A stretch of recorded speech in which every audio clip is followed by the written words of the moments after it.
They say curiosity killed the cat. In my line of work, it just gets you a really nice severance package and a front row seat to a corporate implosion. My name's Quinn, and I used to be a senior cybersecurity analyst. Used to be. It's a title that sounds important, right? Like I'm some kind of digital samurai deflecting cyber threats with a flick of my wrist and a perfectly timed password reset. The reality, however, was a lot more beige. My office was less a dojo and more a sterile cubicle farm, bathed in the sickly fluorescent glow of mediocrity. My days were filled with the hum of servers, the clicking of keyboards, and the ever-present, soul-crushing scent of burnt coffee wafting from the break room. Hence the channel name, Revenge of the Coffee Pot. We make it work. For 5 years, I'd been the quiet guardian of our company's digital fortress. I was the guy who stayed late, not because I loved the late-night existential dread, but because the network was acting up. I was the one who meticulously documented every vulnerability, every patch, every whispered threat that could potentially bring down our entire empire of spreadsheets and quarterly reports. You know, the important stuff. The stuff that keeps the lights on, the data secure, and the insufferably smug executives from accidentally emailing sensitive client lists to the entire internet. I was good at my job. So good, in fact, that most people forgot I existed until a firewall pinged with an alert or a phishing email slipped through the cracks. Then, suddenly, I was their favorite person, the miracle worker, who could undo whatever digital disaster had befallen them. But once the crisis was averted, I just fade back into the beige. Our company, Synergy Solutions, was undergoing a bit of a transformation. Management, led by our CEO, Ted, had a fetish for buzzwords and a profound aversion to anything that smelled remotely like actual technical expertise. His primary mode of operation was radiating an aura of overconfidence that was so thick you could practically chew it. He'd stride through the office, his expensive shoes clicking on the linoleum like a metronome of impending doom, spouting phrases like synergistic innovation, disruptive paradigm shifts, and my personal favorite, leveraging our core competencies to achieve exponential growth. Basically, he talked a lot and understood very little. He saw himself as a visionary, a tech guru who was destined to revolutionize the industry.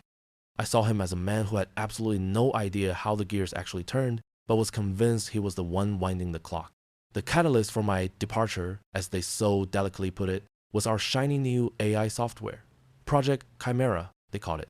Ted had championed it, pouring millions into its development, hyping it up as the future of Synergy Solutions.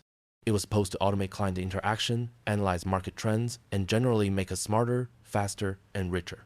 I, of course, was tasked with performing the security audits. Because even visionary CEOs need someone to make sure their digital Frankenstein doesn't have a hidden trapdoor leading straight to the dark web. And that's when I found it. Not a simple glitch, not a minor bug. This was a gaping, screaming chasm in the code. A vulnerability so profound, so elegantly designed into the very fabric of Chimera, that it made my blood run cold. It was like finding a backdoor in Fort Knox that was literally labeled free gold. If exploited, it could grant unauthorized access to every single piece of data we held, client information, proprietary algorithms, financial records, everything. We're talking a data breach that wouldn't just tarnish our reputation, it would obliterate it. It was the kind of bug that made you want to crawl under your desk and question all your life choices. Naturally, my first instinct was to report it, professionally, meticulously. I documented everything. I ran simulations, I highlighted the risks, I even sketched out a potential exploit scenario on the whiteboard, complete with flowcharts and little red danger icons.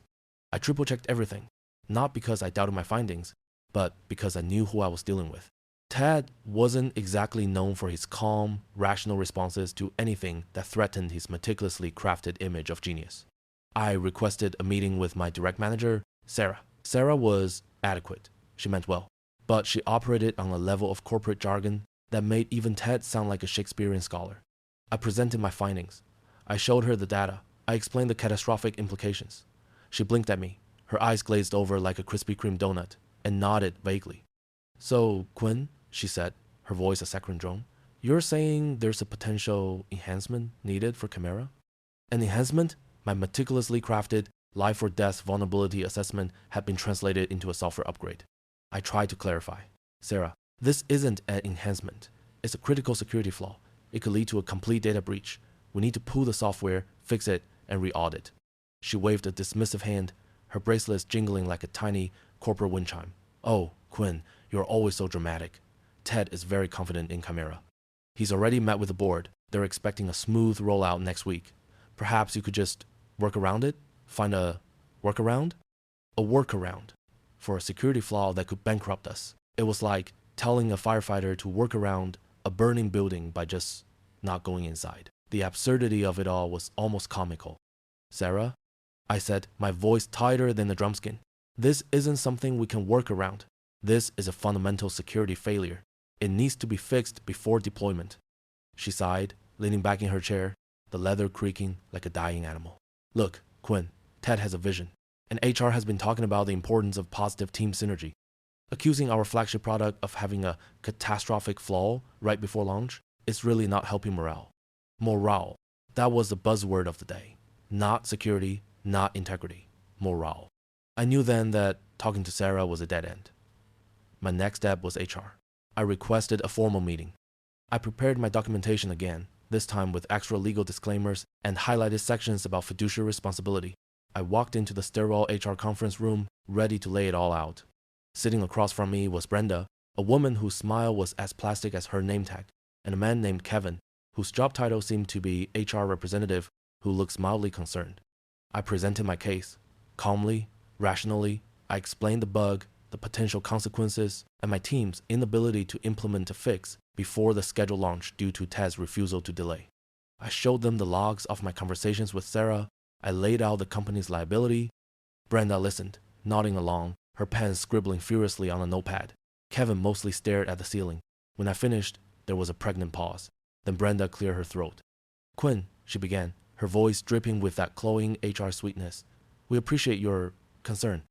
However, we have received feedback from your direct management that you have been spreading misinformation regarding Project Chimera. Misinformation? I stared at her incredulously. Brenda, I have documented evidence. I have code. I have logs. This is not misinformation. It's a critical security vulnerability. Kevin finally chimed in, his voice a low, uninflected monotone. We've also heard that your attitude has been negatively impacting team morale. Your insistence on what appears to be unfounded technical issues has created a disruptive environment. Unfounded technical issues. My stomach churned. They were twisting my professional report into an accusation of insubordination and spreading discontent. It was a classic corporate tactic. Discredit the messenger to ignore the message. So, I asked, my voice dangerously calm, you are saying that because I reported a bug that could ruin this company, I'm damaging morale? Brenda offered that same vacuous smile. We're saying that your continued insistence on these unsubstantiated claims is creating unnecessary friction. And, frankly, damaging the positive momentum we're building. Then came the hammer. Kevin slid a single sheet of paper across the table. It was a termination letter, standard boilerplate, effective immediately.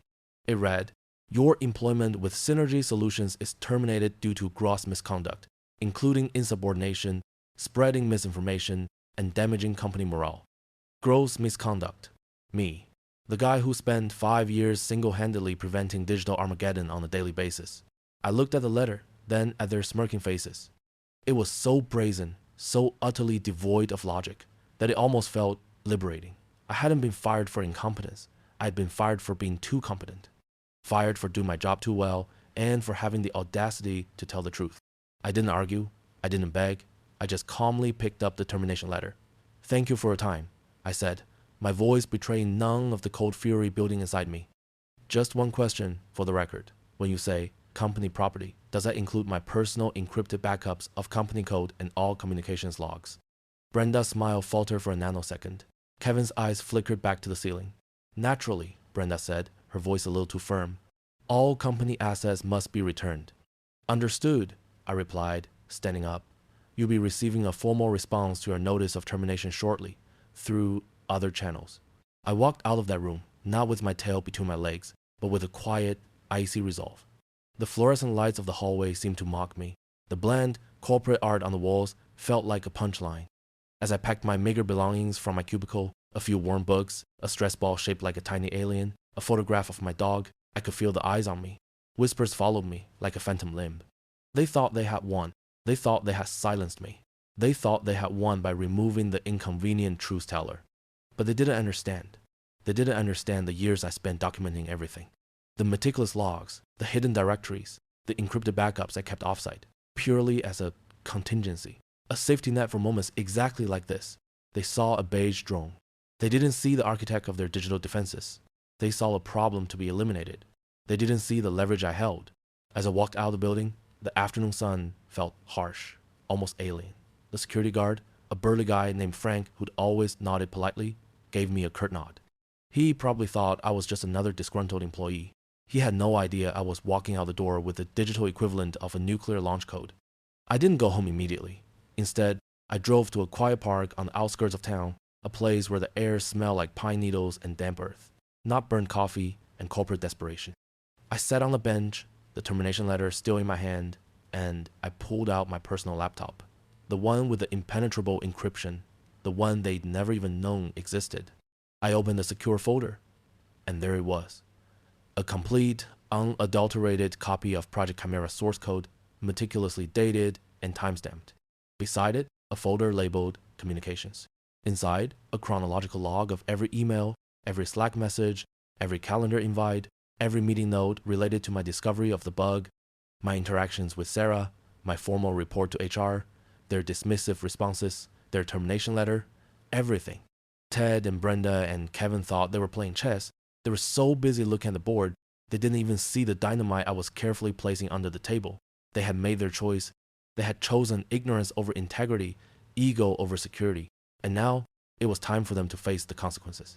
I scrolled through my contacts, my finger hovering over the name of a journalist I'd been following for years, a woman named Evelyn Reed. She had a reputation for cutting through corporate BS like a hot knife through butter, for taking down the powerful and the corrupt with nothing but the truth and a well-researched expose. She was known for her no-nonsense approach, her sharp wit, and her unwavering commitment to holding those in power accountable. She was exactly the kind of person you wanted to have in your corner when the wolves were circling. I took a deep breath. The air felt cleaner here. The silence wasn't oppressive. It was expectant. Ted and Brenda and Kevin had wanted to bury the truth. They had tried to erase me, but I wasn't just a line item on a spreadsheet. I was the one who knew where the skeletons were buried, and I had a map. I typed out a concise, factual email. No accusations, no emotional pleas, just the facts, backed by undeniable evidence. I attached the encrypted code, the communication logs, and a brief one-sentence summary. Project Chimera contains a critical vulnerability that could lead to catastrophic data loss. My concerns were dismissed, and I was terminated for reporting it. Then, with a single click, I sent it. The engine of Synergy Solutions' demise had just been quietly, meticulously, and irrevocably set in motion. They thought they had fired me. They had no idea they had just unleashed me. And the real show was about to begin. The silence after I sent that email was deafening. It wasn't the quiet of peace. It was the anticipatory hush before a storm breaks. Evelyn Reed, the journalist, was known for her tenacity, her unwavering commitment to unearthing corporate malfeasance. Giving her the raw, unvarnished truth, backed by irrefutable evidence, was like handing a match to an arsonist. I knew she'd run with it, and fast. Synergy Solutions' cozy, self-congratulatory bubble was about to burst. Back in my cramped apartment, far from the sterile gleam of Synergy's headquarters, I began the real work of my counterplay. It wasn't about grand gestures or dramatic pronouncements. It was about meticulous, agonizing detail. I opened another secure partition on my laptop, this one even more heavily encrypted. Inside, I organized everything. Every email I'd sent to Sarah, to HR, to Ted himself. Every communication log from our internal messaging system, highlighting the dismissive replies and the deflection tactics. The whiteboard photos. The detailed vulnerability reports I'd compiled. The simulation results showing precisely how Chimera could be compromised. I even included my termination letter, complete with their pathetic accusations of spreading misinformation and damaging morale. For each piece of evidence, I created a concise, factual summary. No hyperbole, no emotional appeals, just dates, times, names, and the indisputable facts. I cross-referenced everything, creating a timeline of their negligence and my subsequent termination. This wasn't just a collection of files. It was my ammunition, meticulously cataloged, ready to be deployed. I built a separate, more digestible package for Evelyn, stripping out some of the more technical jargon but keeping the core of the story intact. It was a narrative of corporate hubris meeting its match. of a whistleblower's truth weaponized. Meanwhile, the tremors began to reach me, not through official channels, but through the digital grapevine. Old colleagues, people who had either admired my work or simply found me reliable, started sending veiled messages. A cryptic text from Mark in infrastructure, big issues on the Chimera front. Rollout stalled indefinitely. Heard whispers about unexpected performance metrics. Another from Chloe in marketing, laced with anxiety. Rumor mill is going crazy. Clients are asking questions about Chimera stability. Ted is supposedly furious. Then came the flood. A mass email from Ted himself, sent to the entire company, a frantic attempt to quell the rising panic. It was a masterpiece of corporate doublespeak, blaming unforeseen technical complexities and promising a strategic reassessment to ensure optimal user experience. Reading between the lines, it screamed of a gaping, unfixable hole in their flagship product. He mentioned no specific bug, no specific reason for the delay, just vague platitudes and reassurances that everything was under control. It was the digital equivalent of a drowning man yelling, "I'm just going for a quick swim." The unexpected performance metrics Mark had hinted at were likely the early stages of the exploit I had documented. If Evelyn's article was the bomb, then my meticulously organized data was the detonator. Synergy Solutions was scrambling, trying to patch a wound that was, in reality, a fatal severing. Their stock had already begun a subtle downward drift, a nervous tick reflecting the market's unease. The real panic, though, began to set in when I saw a notification from a cloud storage service I used for my personal backups. Someone had attempted to access a highly protected folder. It wasn't a brute force attempt. It was precise, almost surgical, like they knew what they were looking for. It was obvious. They were looking for the original Chimera code, the one I had secured. They were searching for proof of the bug, and in doing so, they were confirming my suspicions that they knew it existed, or at least suspected something was gravely wrong. This was my cue. It was time to spring the trap. I didn't need a dramatic confrontation, no public spectacle. My leverage lay in precision and the element of surprise. I composed a short, formal email to Synergy Solutions Legal Department. Subject: Formal inquiry regarding employment termination. The Securities and Exchange Commission, Whistleblower Program. The body of the email was brief. Dear Synergy Solutions Legal Department, further to my termination on date, I wish to formally inquire about specific clauses within my employment agreement pertaining to intellectual property ownership. As my termination was without cause and the intellectual property in question was developed solely by me prior to and during my employment, I request clarification on its reversionary rights.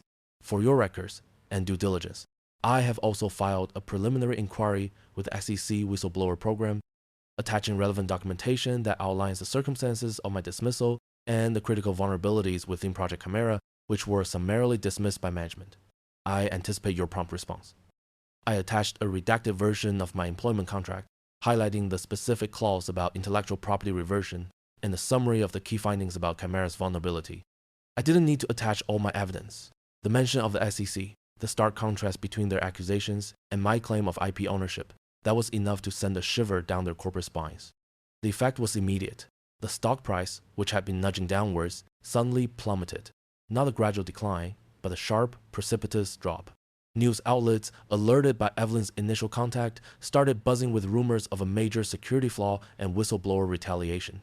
Analysts were scrambling for information, and Synergy Solutions, caught completely off guard, had no coherent response.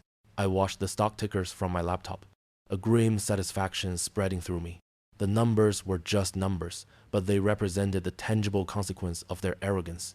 The panic in the executive suites, I imagined, would be palpable. They thought they could silence me by firing me. They thought they had contained the problem. They had no idea that by trying to bury the truth, they had only dug a deeper grave for themselves. They knew they were in trouble, that their carefully constructed facade was crumbling, but they still didn't grasp the full extent of what I held. Not yet. The first call came less than 48 hours after my email to Synergy's legal department. It wasn't from HR or even their general counsel. It was Ted, the CEO. His voice, usually a booming symphony of self-importance, was strained, laced with a desperate edge I hadn't heard before. "Quinn?" he stammered, the usual alpha growl replaced by a pathetic whine. "Quinn, it's Ted. We need to talk." I let him stew for a moment, the silence stretching between us like a snapped rubber band. "Mr. Thompson," I replied, my voice cool and measured, devoid of any emotion. "To what do I owe this unexpected pleasure?" "Unexpected? Quinn, our entire Q4 forecast just imploded. The SEC is breathing down our necks, the press is camped outside our building, and our stock has cratered. This is a disaster. He was practically hyperventilating. A disaster of your own making, Mr. Thompson, I stated calmly. I recall presenting you with a critical security vulnerability in Project Chimera. You dismissed it, labeled me a disruptor of morale, and terminated my employment. That was a misunderstanding, a regrettable overreaction. We've been attempting to rectify the situation. We're willing to compensate you for your troubles, generously. Here it was, the desperate plea, the corporate equivalent of surrendering. Compensate me, Mr. Thompson, I echoed. What exactly do you have in mind? A lifetime supply of burnt coffee from the break room? He ignored the barb, his desperation overriding his ego. We're talking a substantial severance package, reinstatement with back pay, a significant bonus. We'll even make you a senior vice president of innovation. Whatever it takes, Quinn, just make this go away. I leaned back in my chair, a small, satisfied smile playing on my lips. The bait was taken. I had them hooked. Mr. Thompson, I began, my voice shifting, taking on a steelier tone. You didn't just fire me. You fired the person who understood Chimera's foundational architecture better than anyone. You dismissed the very person who identified its catastrophic flaws. Flaws that, if exploited, could have led to the largest data breach in this industry's history. And worse, you tried to silence me, to discredit me, when I was trying to protect your company. I paused, letting the weight of my words sink in. You see, when you terminated my employment without cause, my employment agreement, specifically Section 4B, which I'm sure your legal team is now frantically reviewing, stipulated that all intellectual property I authored or materially contributed to, including source code, technical diagrams, and related documentation, would revert to me. And Project Chimera, Mr. Thompson, is entirely my intellectual property. The silence on the other end was absolute, a digital vacuum. Ted, the invincible CEO, was speechless. You have two options, I continued, laying out the endgame. Option A, you offer me a full buyout of the Chimera IP. We negotiate a figure, and it will be substantial. You also ensure my termination is rescinded, replaced with a mutually agreeable separation, and that a public statement is issued clearing my name, acknowledging my contributions, and stating my departure was for personal reasons. This allows Synergy Solutions to attempt a recovery, re-evaluate Chimera under new, competent leadership, and perhaps, just perhaps, salvage some of their reputation. It also means the SEC inquiry is dropped and the press receives a carefully worded statement about a resolved internal matter. I took slow breath. Option B, I said, the icy edge returning to my voice, is that I proceed with option A's alternative. I release the full details of the Chimera vulnerability, along with all proprietary code and documentation, to every major tech publication, every cybersecurity forum, and every relevant regulatory body. Coupled with my termination letter and your own internal communications, this would not only bankrupt Synergy Solutions, but likely lead to criminal investigations for negligence and market manipulation. Your stock would become worthless overnight, and your careers, consider them over permanently. I heard Ted gasp for air. You can't do this, he choked out. You're bluffing. Am I? I countered softly. Your IT department attempted to access my secured backups just hours after my email to legal. They were looking for the code, weren't they? They knew. And now, so does your entire legal department and the SEC. The only thing you possess right now is leverage you don't understand and the deadline you desperately need to meet. The calls that followed were a blur of frantic negotiations. Ted, chastened and trembling, looped in his legal counsel, a woman who sounded more like a seasoned negotiator than a corporate lawyer. We haggled over figures. I didn't ask for what the company was worth, I asked for what the disaster of their exposure was worth. It was a figure that would ensure my financial security for life and serve as a stark reminder of their folly. The final number was agreed upon, a sum that will make Ted choke on his expensive scotch for years to come. The fallout was swift and brutal for Synergy Solutions, but contained, thanks to my carefully crafted terms. An official press release was issued, announcing that Quinn Alexandria, my middle name, a little flourish they were forced to include, had departed Synergy Solutions to pursue new opportunities in advanced cybersecurity research, and that the issues with Project Chimera were due to unforeseen complexities during advanced testing, now being addressed with a revised development strategy. The SEC inquiry was withdrawn, with a cryptic note stating the matter had been satisfactorily resolved. Ted Thompson was quietly removed as CEO, his tenure ending not with a bang, but with a humiliating whimper. He was effectively exiled from the tech industry, his reputation in tatters. Brenda and Kevin from HR, their profiles on LinkedIn went dark. I heard whispers they'd been scapegoated, reassigned to filing paperwork in the farthest, darkest corner of a newly acquired subsidiary. Sarah, my old manager, found herself in a newly created role, Senior Coordinator of Interdepartmental Synergy, which, as far as I could tell, involved organizing the break room coffee roster. As for me, I signed a lucrative multi-year contract with Veridian Dynamics, a leading cybersecurity firm that, ironically, was one of Synergy's main competitors. My new title, Head of Advanced Threat Analysis. My office wasn't beige. It was a corner suite with panoramic city views, a view of the very corporate world I just navigated and conquered. My first official act, overseeing the security audit of a rival company's flagship AI project. A project that, incidentally, bore a striking resemblance to Chimera, but this time built with integrity and competence. The coffee pot at Synergy Solutions was probably still burning, but on my end, the revenge was served cold, legal, and with a hefty financial reward. It was a reminder that integrity, backed by meticulous preparation and a clear understanding of the rules, always wins in the end. If watching corporate hubris meet its match, and the forgotten employee rise from the ashes of dismissal sparks even a flicker of satisfaction, consider liking this video and subscribing to Revenge of the Coffee Pot. It fuels these stories and ensures that the next time a CEO thinks they can silence the truth, they'll remember what happens when you fire the one person who actually knows how to build the damn thing and then take it with them. They fired me for reporting a bug. I didn't just blow up their stock, I dismantled their entire operation brick by brick, bite by bite. And the best part? They paid me handsomely for the privilege. Sometimes, the greatest justice isn't about vengeance. It's about reclaiming your worth and making sure everyone else knows exactly what they lost.